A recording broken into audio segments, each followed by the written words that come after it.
Hello friends, welcome to my channel. कशा आहात तुम्ही सर्वजण? तर चला, आज आपण पाहणार आहोत पिठलं हे रेसिपी. तर या रेसिपीला कोणी झुणका भाकरी या नावाने ओळखलं जातं, तर कोणी पिठलं असं म्हणतं, तर कोणी बेसन, अशा 2-3 नावाने ओळखलं जातं. तर चला पाहूया त्याला लागणारे साहित्य. तर मिक्सरच्या भांड्यामध्ये आपल्याला हिरवी मिरची आणि लसूण वाटून घ्यायचं आहे, आणि दुसरीकडे तेल गरम करून त्यामध्ये आपल्याला मोहरी जिरं टाकून घ्यायचं आहे. आणि ते तडतडल्यानंतर आपल्याला यामध्ये कांदा आणि कढीपत्ता या 2 गोष्टी आपल्याला टाकायच्या आहेत.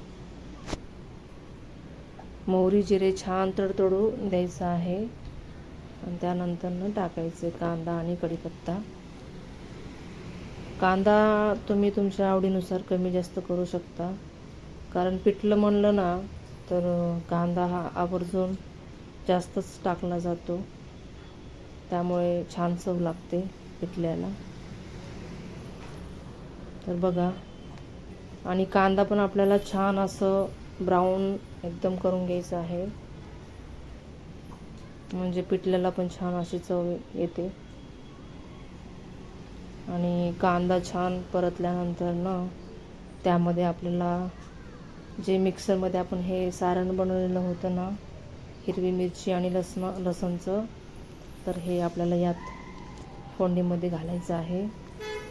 छान असं परतून द्यायचं आहे, कारण यामध्ये आपण हिरवी मिरची कच्चीच वापरलेली आहे. त्यानंतर मिरची छान अशी परतल्यानंतर त्यामध्ये आपल्याला हिंग आणि हळद टाकून घ्यायचे. हे पहा असं. आणि त्यानंतर आपल्याला पाणी ॲड करायचे. तुम्ही तुमच्या आवडीनुसार घट्ट पिठलं कसं पाहिजे तुम्हाला, त्यानुसार तुम्ही पाणी ॲड करू शकता. आणि बघा, दुसरीकडे आपल्याला बेसन पीठ, चवीनुसार मीठ घालायचे, आणि दुसरीकडे आपल्याला बेसन पीठ आणि पाणी हे दोन्ही मिक्स करून घ्यायचं आहे.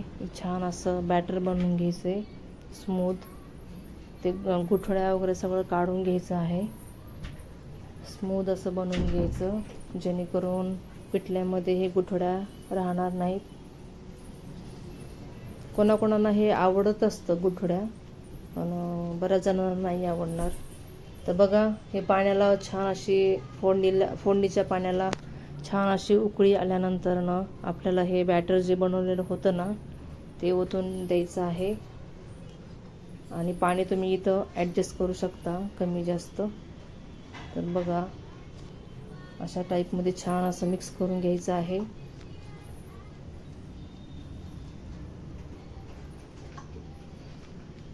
हे बघा, तुम्हाला छान असं हलवत राहायचं आहे, जेणेकरून गुठळ्या होणार नाहीत. असं स्मूथ असं झालं पाहिजे. हे पहा, अशा टाईपमध्ये तुम्हाला हलवत राहायचं आहे.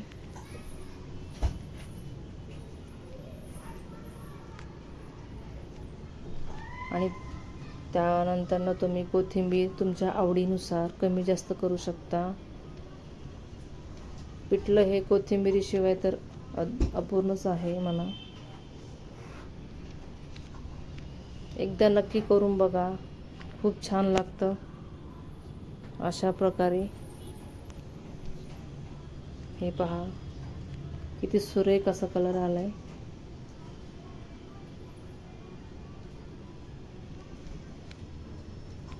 छान असं त्याला शिजू द्यायचं आहे आपल्याला.